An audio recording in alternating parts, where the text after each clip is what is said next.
पोर्टुगल किधर है जी? Present 302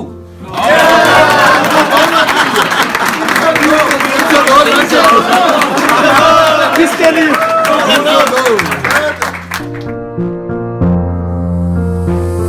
basically मैं 2000 में यहाँ से जो हाउस जॉब की 6 मंथ उस वक्त मैंने यहाँ हाउस जॉब करके गया जेलम में। तो उस वक्त से मेरे चंद दोस्त यहाँ जिनके साथ अच्छे मेरे ताल्लुकात रहे। उसके बाद मैं 2008 में यहाँ आर्थोपेडिक में स्पेशलाइज करके आया और as a orthopedic surgeon join किया। वैसे तो मैं पॉलिटिक्स में बिल्कुल कोई इतना इंटरेस्टेड नहीं था, लेकिन अपने दोस्तों के साथ जो मेरा एक ग्रुप था उनके साथ सारी एक्टिविटी में मैं पार्टिसिपेट करता था। तो ये तो मेरे दोस्तों और बहुत सारे कोलीग्स के इसरार पे मैंने इस सियासत में आया, जो कि मेरा पर्सनल इंटरेस्ट नहीं था। लेकिन बाद में कुछ हालात पे ऐसे हुए कि जिसमें फिर मुझे एक्टिवली पार्टिसिपेट करना पड़ा। और फिर 2 साल पहले जो इलेक्शन हुए उसमें मैंने वाइस प्रेसिडेंट भी बड़ी अच्छी लीड से मुझे कुली बहुत अच्छी वोट से मैं जीता। उसके बाद फिर इसलिए मुझे उन्होंने प्रेसिडेंट के तौर पे चुना। तो अल्हम्दुलिल्लाह मुझे दोस्तों के ताउन की वजह से बहुत अच्छी कामयाबी मिली। इसमें सिर्फ दोस्तों की मेहरबानी है और अपने तक जो मेरी कोशिश यही होती है कि मैं हर दोस्त के साथ अच्छे तरीके से, चाहे वो जूनियर है और सीनियर की, तो डेफिनेटली इज़्ज़त करनी होती है। और मैं बस सिर्फ अपने दोस्तों की जो है ना भरपूर तरीके से कोशिश करता हूँ कि उनके साथ रिस्पेक्ट और अच्छे तरीके से पेश आया जाए। ये क्वेश्चन तो अभी कबलज़ वक्त है, मैं कुछ कह नहीं सकता। दोस्तों के इसरार पे या जो हमारा एक ग्रुप है, जो कैबिनेट है, हमारी कोर कमेटी है, उसका फैसला होगा। जो भी उम्मीदवार होगा हम उसे इंशाल्लाह एज ए वर्कर काम करेंगे। बिल्कुल भी नहीं जी, इससे मैं सिर्फ एज ए चूँकि प्रोफेशनल हूँ, एज ए आर्थोपेडिक सर्जन मैं एक जाना जाता हूँ अपने डिस्ट्रिक्ट और सराउंडिंग डिस्ट्रिक्ट में। तो मैं तो समझता हूँ कि इसके बाद मैं किसी और ओहदे के लिए कोई ख़ास दिलचस्पी नहीं रखता। मुख्तलिफ डॉक्टर्स ग्रुप में नहीं, आप यूँ कह सकते हैं कि मुख्तलिफ किस्म के जो तबका फ़िक्र के डॉक्टर्स थे, यानी यंग्स, जूनियर और से बहुत ही सीनियर जो डॉक्टर्स थे, उन्होंने देख लिया कि ट्रू रिप्रेजेंटेटिव पीस ग्रुप के ही उम्मीदवार हैं। तो इसलिए सभी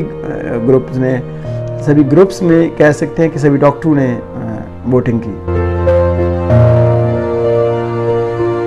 बिल्कुल भी नहीं, ऐसी बात बिल्कुल नहीं है, क्योंकि हर वक्त में आप समझते हैं कि जो लीडर्स होता है वो डेफिनेटली यंग जनरेशन ही लीड करती है। तो सीनियर डॉक्टर्स ने अपने वक्त में बहुत अच्छा परफॉर्म किया।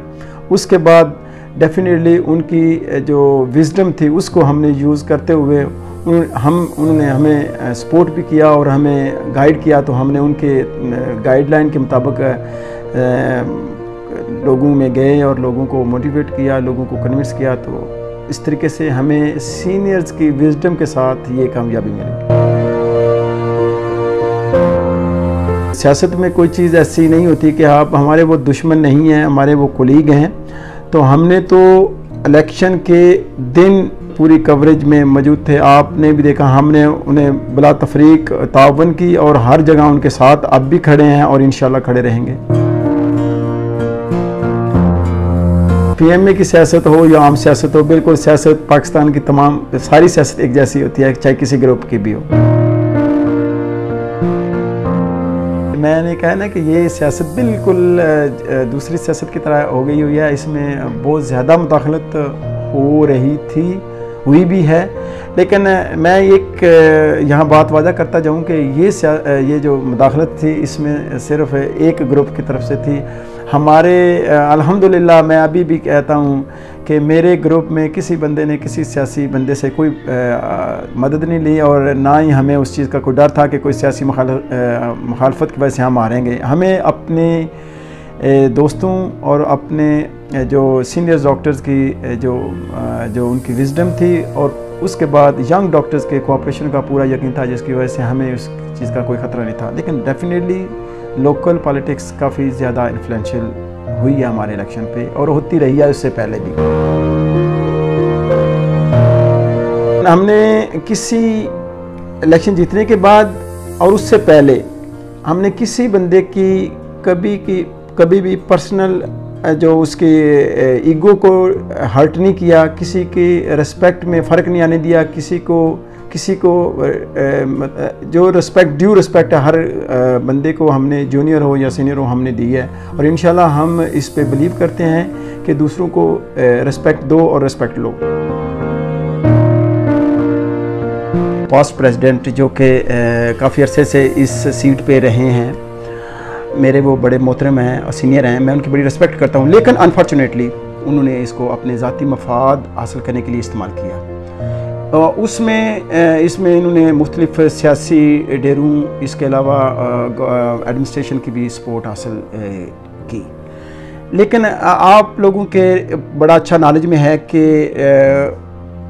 पिछले रिसेंटली डॉक्टर शुएब कियानी के करैक्टर असैसिनेशन के सिलसिले में हो, या डॉक्टर फवाद मजीद साहब के ख़िलाफ़ साजिश हो, या डॉक्टर मंजूर अहमद सर्जन, या मेरी सस्पेंशन के सिलसिले में किस डॉक्टर ने रोल प्ले किया, वो कोई ढका छुपा नहीं है। जूनियर डॉक्टर के ख़िलाफ़ इंक्वायरीज़ में या डिफरेंट लेवल पे डॉक्टर्स को लेट डाउन करने में, इसके साथ साथ सीनियर डॉक्टर जिसमें बशमूल मेरे जो पेश डॉक्टर जिनका नाम भी आया और प्रूव भी हुआ है, वो मौसूफ़ हैं।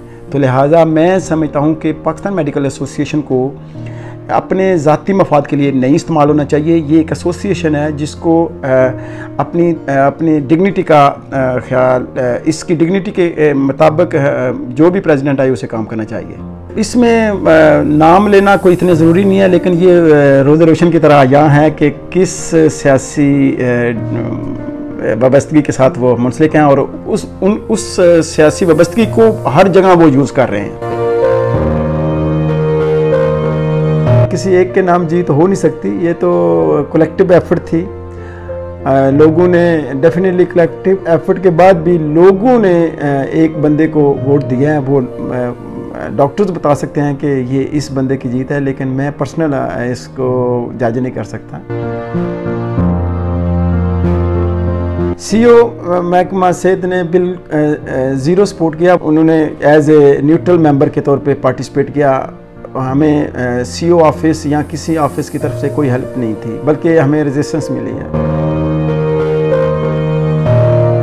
मैं नहीं कहता कि वो मेरे मुखालिफ हैं, अलबत्ता वो एक ग्रुप की एफिलिएशन है उनकी दूसरे ग्रुप के साथ, वो उनका राइट है, लेकिन वो मेरे मुखालिफ नहीं है। मैं उनकी बहुत रिस्पेक्ट करता हूँ। इवन जो मेरे अपोनेंट थे डॉक्टर फीज़र रहमान, मैं उसकी भी बड़ी रिस्पेक्ट करता हूँ, और क्योंकि वो सीनियर हैं, ऐसी कोई बात नहीं है कि मेरे कोई मुखालिफ नहीं है।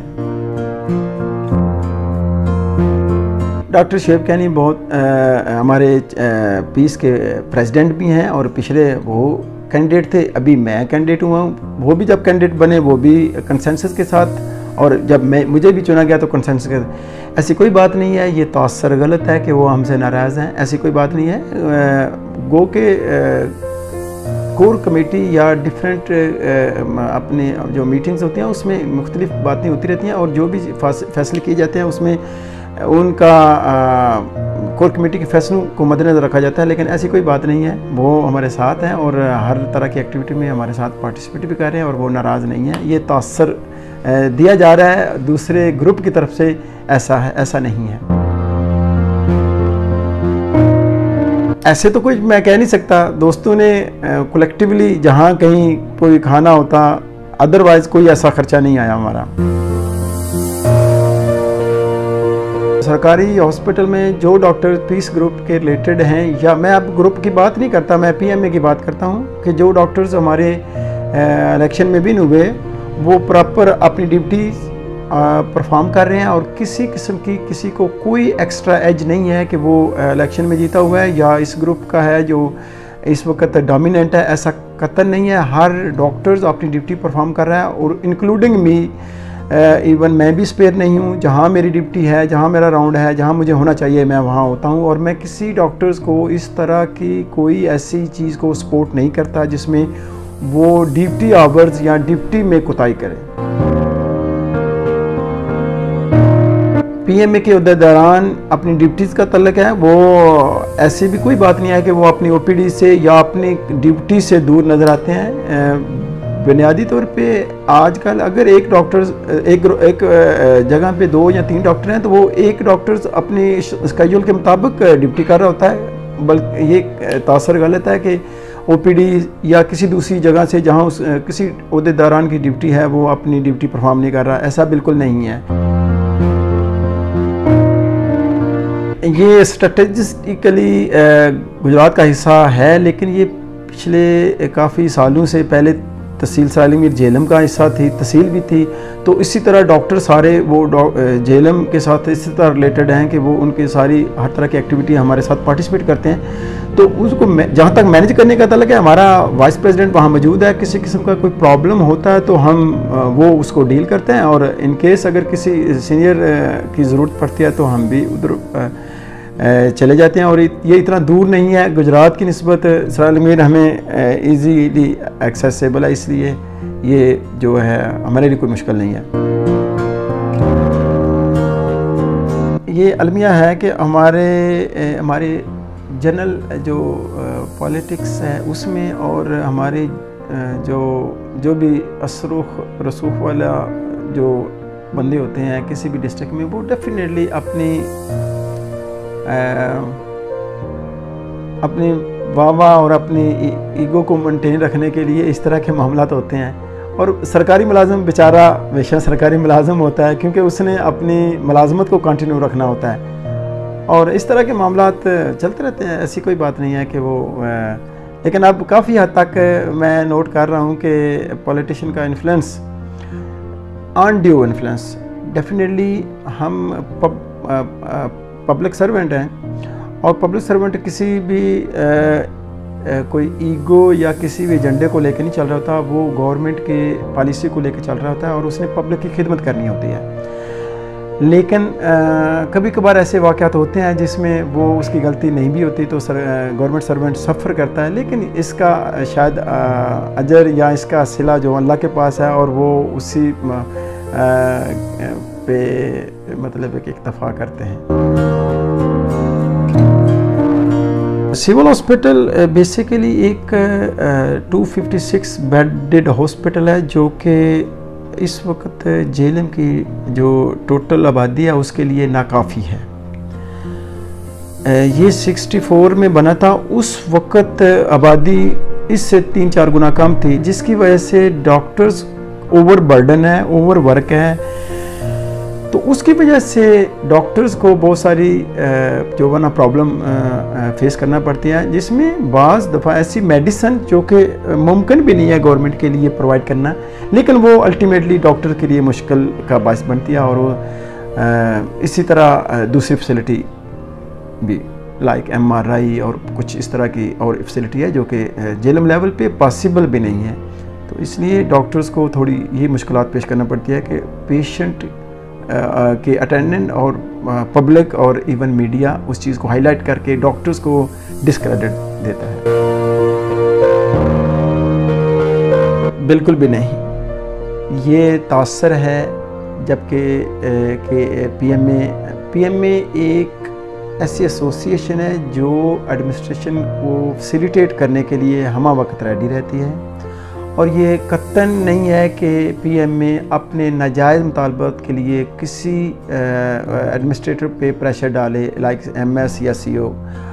यस, बाज़ दफ़ा ऐसा होता है कि किसी मेंबर के साथ ज़्यादती हो रही हो, या किसी मेंबर के साथ अनड्यू उसको प्रेशराइज किया जा रहा हो, तो उस सूरत में पीएमए बीच में आकर अपने रोल को प्ले करते हुए या तो रिक्वेस्ट करती है कि जी दिस इज़ मतलब है कि इस तरह ना किया जाए, या फिर जहाँ फिर थोड़ा बहुत प्रेशर कोई अपनी बात मनवाने के लिए करना पड़ता है। लेकिन ये गलत बात है, ये बिल्कुल तासर गलत है कि पीएमए नाजायज़ कामों के लिए प्रेशर डालती है, ऐसा नहीं।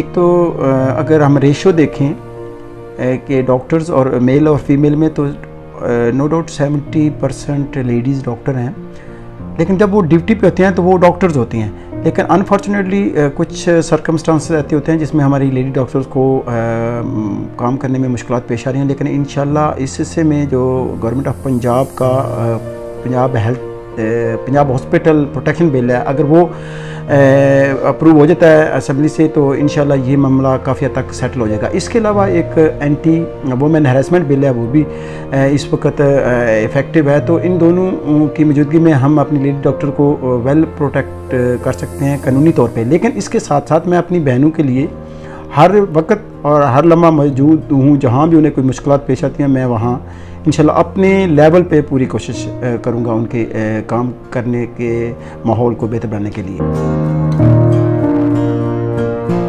मेरी ख्वाहिश है कि पीएम में जो ट्रू इसका अपना काम है वो करे, जिसमें डॉक्टर्स के राइट को प्रोटेक्ट के साथ साथ पेशेंट की वेलफेयर के काम करे। और ये जो बहुत ज़्यादा पोलराइजेशन और ग्रुप बंदी हुई है, ऐसा नहीं होना चाहिए। ये इलेक्शन तक, जस्ट इलेक्शन से पहले 1-2 महीने जैसे बार्स में होता है या दूसरी जगह पे होता है हो, उसके बाद सारे डॉक्टर्स भाई और मतलब है कि एक दूसरे के साथ कोऑपरेट करें और मसाइल के हल के लिए अपनी एफर्ट्स को हमेशा पेश करें, ताकि जो करंट या जो भी पीएम में काम कर रही होती है उसको आसानी हो और उसका फ़ायदा ज़्यादा से ज़्यादा डॉक्टर्स के साथ साथ पेशेंट को हो, ताकि पेशेंट की वेलफेयर के लिए उसको यूज़ किया जाए। ये मेरी ख्वाहिश है। बिल्कुल भी ऐसा नहीं है। पीएम में बहुत ज़्यादा एक्टिविटीज़ हो रही हैं। जब से मैं प्रेसिडेंट बना हूँ उस वक़्त के बाद इवन 25 दिसंबर जो कायद-ए-आज़म का बर्थडे था, उस वक़्त हमने वहाँ केक काटा। उसके बाद मल्टीपल प्रोग्राम्स हुए जिसमें डीसी साहब ने भी पार्टिसिपेशन एक प्रोग्राम में की। इसके अलावा हमारी एग्जीक्यूटिव बॉडी रेगुलर हो रही हैं। हमारा आउट वहाँ एक आपको बात बताता चलूँ कि मुज़फ़्फ़र शाह वेलफेयर क्लिनिक बंद पड़ा हुआ था, जिसमें सिर्फ एक कर्नल यकूब साहब कभी कभी आते थे। अभी तकरीबन 7 डेज़ अ वीक वहाँ एक कंसल्टेंट जा रहे हैं और वो ओपीडी कर रहे हैं। और वो एक एक्टिविटी हमने पहले थी लेकिन बराए नाम थी, अब वो फुल फ्लैज चल रही है और लोगों को मेडिसिन के साथ साथ हम दूसरी फैसिलिटी भी दे रहे हैं, इन्वेस्टिगेशन भी करवाने के लिए। इसके अलावा वहाँ सोशल वेलफेयर के दूसरे काम, जिसमें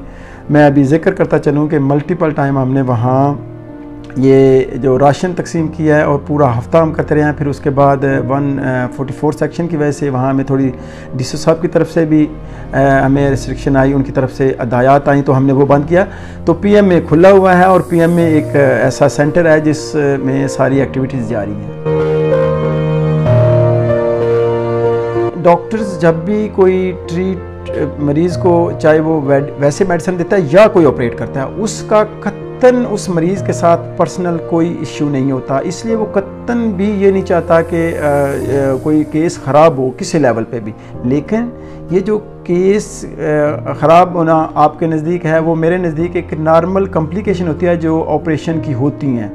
उसमें डॉक्टर्स को जो है ना उस केस के लिए, उस केस की इन्वेस्टिगेशन ज़रूर होनी चाहिए और ये हम करते भी हैं। जैसे मार्टेलिटी को हम मार्टेलिटी मीटिंग्स होती हैं कि क्यों मार्टेलिटी हुई, ताकि फ़र्दर उसको बचा जाए। इसी तरह जो केस ख़राब होते हैं उनकी भी हम फोरेंसिक उसकी रिपोर्ट या उसको लुक आफ्टर करते हैं कि देखा जाए कि उसमें गलती कहाँ है, उसको दूर किया जाए। इसमें डॉक्टर्स की पर्सनल कोई गलती नहीं होती और कोई इंटेंशन नहीं होती। मैं आपको इंश्योर करवाना चाह रहा हूँ।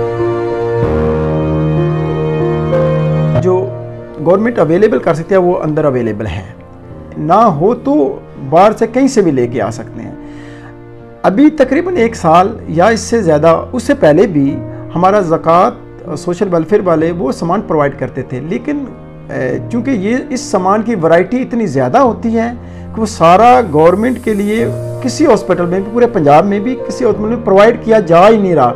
लेकिन हम अपने जो डिस्ट्रिक्ट एडमिनिस्ट्रेशन का मैं मशकूर हूँ यहाँ के, उन्होंने अपनी एफर्ट करके और कुछ मुहैयर अदरात बीच में शामिल होकर ये हमारे काफ़ी हद तक 80% तक हमारा सामान अंदर अवेलेबल है। ये तासर गलत है कि किसी मखसूस स्टोर से, लेकिन अगर एक चीज़ अवेलेबल एक स्टोर पे है, 10 स्टोर वाले भी वो चीज़ रख सकते हैं। लेकिन चूंकि उनके यूजेज इतने नहीं है, मतलब है कि तो वो अब लोगों ने तो चीज़ लेके आनी है, लोग पिंडी जाएं, लाहौर जाएं या इधर से लें, तो वो तो उनकी अपनी मर्जी है। लेकिन जो चीज़ मैक्सिमम गवर्नमेंट प्रोवाइड कर सकती है वो तकरीबन अंदर अवेलेबल है। 80% तक हमने वो सामान अंदर लिख के दिया हुआ है और गवर्नमेंट प्रोवाइड कर रही है।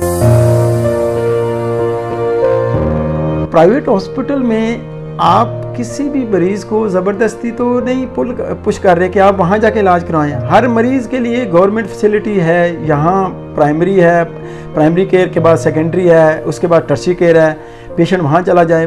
पेशेंट को किसी ने मजबूर नहीं किया कि वो प्राइवेट सेटअप में महंगा इलाज करवाए। लेकिन चूँकि पब्लिक सेक्टर में जो फैसिलिटी है वो, और मैंने पहले ही ऐसे बताया कि डिमांड एंड सप्लाई का फ़र्क है। यानी कि वहाँ अगर 250 बेड हैं तो वहाँ बेड ही अवेलेबिलिटी नहीं होती, तो लिहाजा लोगों ने फिर ट्रीटमेंट के लिए कहीं जाना है। और जो लोग जितने भी प्राइवेट हॉस्पिटल हैं डेफिनेटली उनके अपने एक्सपेंडिचर हैं, उन्होंने सारी जो फैसिलिटी प्रोवाइड की हुई है उसके रनिंग एक्सपेंडिचर होते हैं। डेफिनेटली जो डॉक्टर एक एक्स्ट्रा टाइम अपना वहाँ दे रहा है, उसने जो वहाँ अमला काम कर रहा है उनकी पे है। बाकी तमाम एक्सपेंडिचर को पुलान या स्टैंड बाई एक्सपेंडिचर को पूरा करने के लिए वो तो किसी न किसी ने तो पे करना है। और अगर जो आप एक्स्ट्रा अच्छी फैसिलिटी और क्विक फैसिलिटी जल्दी कोई चीज़ लेना है तो यू हैव टू पे, तो किसी को कोई मजबूर तो नहीं कर रहा,